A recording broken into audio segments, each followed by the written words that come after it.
Ireland bounced back yesterday against Italy in what was a really good game of rugby. Honestly, I would look back at the game and it was just a really good game of rugby. Italy have come such a long way, but Ireland did bounce back, and I can say that Ireland fans should be happy with some of the performances. But in this video, we're going to go over all the individual performances per player. We're going to do a bit of an Ireland player ratings. Some of them might be quite nice to them, some of them might be quite harsh, but if you guys do agree, if you don't agree, let me know in the comments down below. But before we get into it, guys, we are nearly at 1,000 subscribers. We're at 950 or something, and I've really been so grateful for all the support. So if you guys do want to see more of this type of content, please don't forget to like and subscribe to help the channel grow. But I mean, let's get right into it. So number one, Lochman. I've gone for a 5.5 out of 10. I thought he was the better of the two props at scrum time, but he didn't have as good of a game as he did last week. I thought last week against France, he just played much better. Number two, Dan Sheehan. I've gone for a 6 out of 10.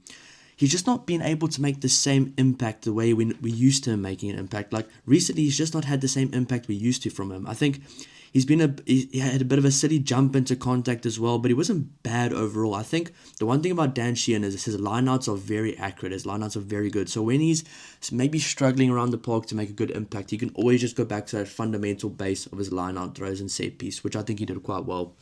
So 6 out of 10 for him. Number 3, Clarkson. I've also gone for a 5.5 out of 10. It was a bit of a weird one because he got dominated at scrum time, especially towards the end of the first half. But then he made the most dominant tackles of any Irish player. So it's a bit of a weird one. He did well on defense, but when it comes to set piece, probably the most important part about it, he just got dominated a bit towards halftime. But I mean, that's a credit, that's a testament to Italy. They were really good. I think if he can polish up his scrum, then overall his package as a player will definitely go up, and I think he'll really improve the output he does in a game. Number 4, Joe McCarthy. 6.5 for Joe McCarthy. I think he had a much better performance than last week. He was playing with a lot more intent, and that's what Ireland needs from him. He is a gifted ball carrier, and he's also a really good athlete, so I think he needs to utilize that more often. He still wasn't at his best, but he's definitely getting back there, and he had a much better overall performance than last week. I thought he was much better than the France game. I was actually saying maybe he should get dropped for this game against Italy. He was honestly so poor against France, but he stepped it up. He still made some silly mistakes, but overall a much better performance. So it's good to see players trending up after a performance like they had last week. Number 5, James Ryan. For James Ryan, I've gone for a 6 out of 10. He really does get his work done around the park, especially when he's not causing fights. I mean, this guy, he loves a fight. He loves a scuffle. It's so funny. But I think he does a lot of hard work that gets unnoticed. I mean, he made a solid 11 carries in the game. But a weird stat that stood out for me is that both Joe McCarthy and James Ryan both only made 5 tackles for a combined total of 10 tackles, which is really weird. Normally you see locks getting a lot more tackles. For instance, Andrea Zambanin from Italy made 15 tackles by himself. Obviously, it does depend on the style of play. Maybe Italy wasn't playing towards the tight 5 of Ireland because they know they are a threat on the ground as well. There's a lot of things that you can take into account for that. But it's just weird to see that they didn't make more tackles. But obviously, I think there'll be other games where they have a big chance to put in a massive shift. At number 6, Cormac Izuchukwu. He really impressed me, honestly. I've gone for a 6.5, obviously, because for me, I think last week I was a bit too nice to some of the players that played well in the other games. But I think I've given him a 6.5. What I do like about him is that he offers versatility. He's a line-out threat, he's a ball-carrying threat, and he's a big human being. So he plays the lock/loose forward hybrid role really well. And I really would like to see him and Ty Burn on the field together at the same time. I think what they can get from that is almost something similar to what they get from Charles Olivon and Michael Gillard for France, and I really like what they're doing there right now. So I think I would like to see both of them start one game. Obviously not at lock, maybe Ty Burn at lock, Cormac Izuchukwu at number 6. So that could be really good going forward. Number 7, Caelan Doris. I've gone for a 6.5. Not as much gain line success as he would have liked on his carries, but this is a testament to how well Italy defended. I thought he still had a solid game overall. He led from the front, not at his best, but definitely a better game overall from him.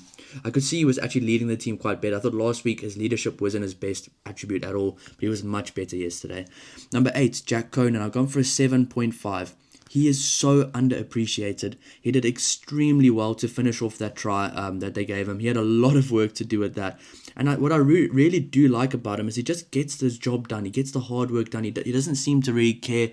They can put him in any situation. He'll just get on with it. He'll get the hard work done. And he's a very underrated player in this team.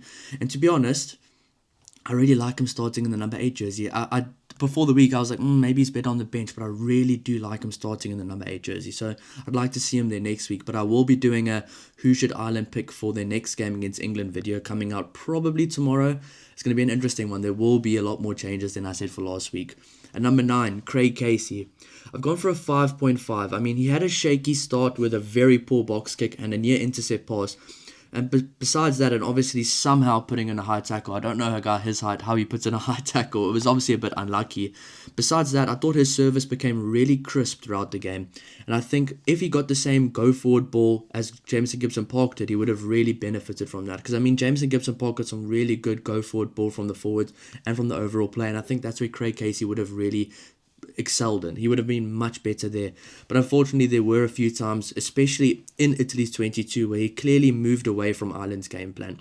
As a guy that's played scrum off a long time ago, like a year and a bit ago, I used to play scrum off in my career. I know you can clearly tell when a scrum off is kind of moving away from a game plan, often changing direction too much and trying things in that area of the field where the team needs to be on the same page and build through each phase can sometimes be detrimental to the attack. So sometimes you'd see, for instance, if you look back at the game, you'd see the forward pack from Ireland clearly folding around, kind of a way which it's a method teams do to kind of break down the defense, running with a bit more of momentum while the defense is standing on their back foot, on their heels, trying to defend their line, because they obviously can't have as much of the same line speed on their line. It's a bit of a weird one if you don't really know about it, but sometimes he would just change direction too much, and this can sometimes clearly stop the momentum of attack. But obviously he was trying to prove a point, and I think I would like to see him play more. Maybe not in the starting lineup, maybe from the bench. I'd like his role from the bench because he's got some really crisp service, and I think he's the type of guy when a game's already established, the style of play, the pace of play is already established in a game, this guy can come in and make a good impact. But I expect him to probably be starting on the bench again next week. Number 10, Sam Prendergast. I've gone for a 5 out of 10. 4 missed tackles, which is better tackling than last week, but just not good enough either. I thought he was quite passive in his play.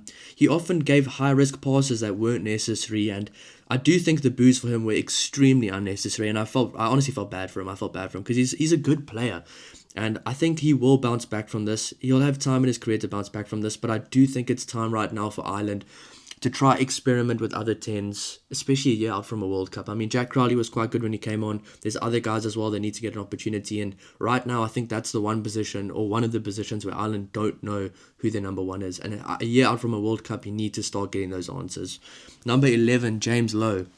With James Lowe, I've gone for an 8 out of 10. He really came to play against Italy. I mean, he showed up and he played with a lot of motivation. You could see it. The only thing I will say is that I wish he had more pace. Like, he gets a line break and his arms and his legs are moving so quick, but the players from behind are just catching up to him, which this might be coming because he's a bit of an older player now. I remember him at the Chiefs watching Super Rugby back in the day. He was quite quick. He was a bit better then.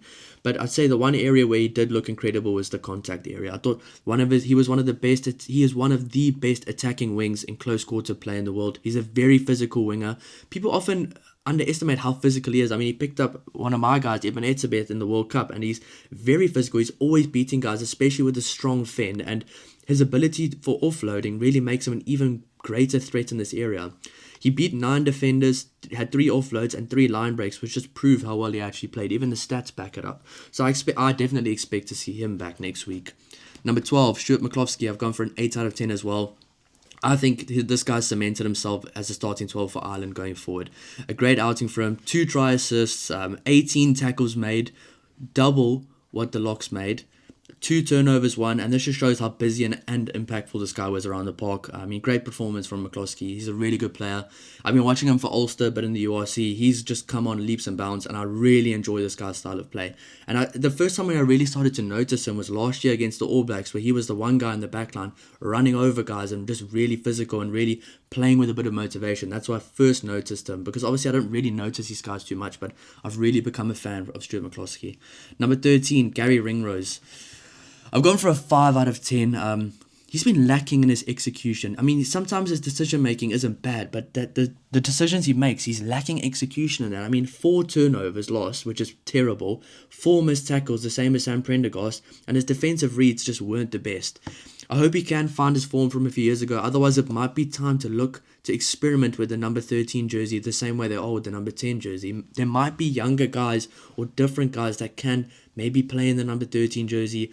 I don't know, a year out from the World Cup, I just don't think he's playing his best rugby. I'd like for him to play his best. Obviously, I know there's other guys like Robbie Henshaw and stuff, but I think he's injured right now. And what happens when they're done? It just doesn't seem like there's an answer after that. So, guys, if you are an Ireland fan, let me know in the comments which guys could be playing well in the number 13 jersey, because I don't know myself. Number 14, Balakoon. 8.5 out of 10 for me. I thought he was absolutely awesome yesterday. He scored an absolutely incredible try. He did well in the air. 4 defenders beaten. He was physical in defense. He just looked like he was a guy ready to play and dominate at international level. He was my man of the match and he really showed up. I've been saying for weeks that he needs to get an opportunity, and I'm so glad he did, because for URC level he's been phenomenal and he definitely took his opportunity with both hands. Both the wings, him and James Lowe, worked really well off their wings, running outside and the inside shoulder of the playmakers, being playmakers by themselves, and their work rate was really impactful for Ireland, which I think they lacked last week. Number 15, Jamie Osborne. It helped him having 2 wings that were quite better under the high ball, that played well. It just seemed like they had a bit more cohesion between them. They looked like a much better unit and a combination as a back 3. He had a very solid performance. I've gone for a 7 out of 10 for him. Very solid performance. From the little I've seen from Jamie Osborne, he seems like the type of player that really has an off day. He's like a Tommy Freeman almost, where obviously I'm not directly comparing them, but his average game is never bad. His average game is always good, and his good game is always great. So he's a really important player to have in this Ireland team, and having a fullback like that is very good. Now, number 16, Ronan Kelleher. I've gone for a 7 out of 10. I think he was one of the standout guys from the bench. He's been a standout player recently. His set piece has been good, and he's added a lot when he's come onto the field. Now, number 17, Tom O'Toole. I've gone for a 6. He didn't really play long enough, but I'd like to see him get more game time, but he wasn't bad when he came on. Tide Furlong, I've gone for a 5 out of 10. He got humbled a bit at scrum time. This was a bit of a shocking side for me to see. Really, he got humbled a bit at scrum time. Obviously, he's come back from an injury. He's not going to maybe be as explosive, as good as we want him to be. I think give him a few more weeks, maybe give him a start, let him get it back into the jersey, or maybe let him bench next week and get the same amount of game time. He might have a completely different game. I just expected a bit more from him.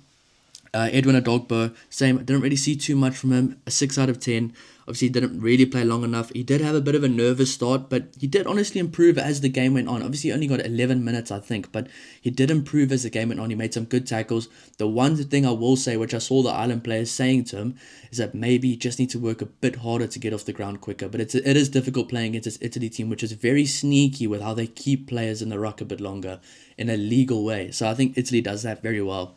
Number 20, Tide Burn. I've gone for a 6.5. I really want him to start next week. I'd like to see him and Cormac Ezechuku on the field at the same time for longer, because I think they add a bit more of that lock/loose forward versatility with a line-out threat as well. He added a lot when he came on. He's one of the best forwards Ireland has, to be honest, and I really like him as a player. Number 21, Nick Timoney. The thing is, he wasn't as impactful as last week against France, but he wasn't put in the same positions. I thought he played pretty similar. He does his job well. He gets himself in the right areas of the field, and I think if he got the ball more and got given the same amount of opportunities as last week in the same amount of space, he would have looked just as good. So I think 6 out of 10 for him, obviously because he didn't get the ball as much. And I think with some of these guys, it's a bit of either they're going to get the ball in good positions, or they're just going to have a okay performance doing their job well. And I thought he did his job well. Number 22, Jamison Gibson Park. I've gone for a 7 out of 10. He definitely looked very comfortable and confident and motivated when he came onto the field. I thought the forwards did a really good job of giving him quick ruck ball. They're very accurate, very aggressive at ruck time, and he just looked so comfortable under the quick ball. He was one of the key game changers when he came on. He really changed the game. And that's what you want to see from your bench guys. I do expect him to probably start next week. He was one of those guys that they maybe put on the bench to maybe see if he really wanted it, if he really wanted to get back into that starting jersey, and he definitely does. But obviously, equally, I think Craig Casey would have been really good as well with those same conditions with the front foot ball. But obviously, Jamison Gibson Park, in my opinion, is one of the best scrum offs in the world. And just when he gets that quick ball, the way Ireland plays their style of play, quick ball, playing off scraps, playing off a mistake from another team, he just looks so good in those conditions. And I'd say the same for Jack Crowley. 7 out of 10. He kicked some points over, which Sam Prendergast didn't, which, was a bit tough. He added some good touches, some really good touches, and I think, honestly, he'll probably start next week. In my opinion, I think Jack Crowley will start next week. I think he was alright. I think he added a lot more when he came on. I just think the boos were a bit unnecessary, but overall, some really good individual performances from Ireland, some very poor individual performances as well, but I think they will address these issues going forward, especially if they linger on for longer. But yeah, guys, that's my player ratings. If you did enjoy it, please don't forget to like and subscribe to help the channel grow. And we will be doing a video who we think Ireland and who we think Ireland should and could select going into their next game against England. But yeah, guys, I'll be doing player ratings for Italy, England, Scotland, all the other teams going forward today as well. It's going to be a bit of a busy day.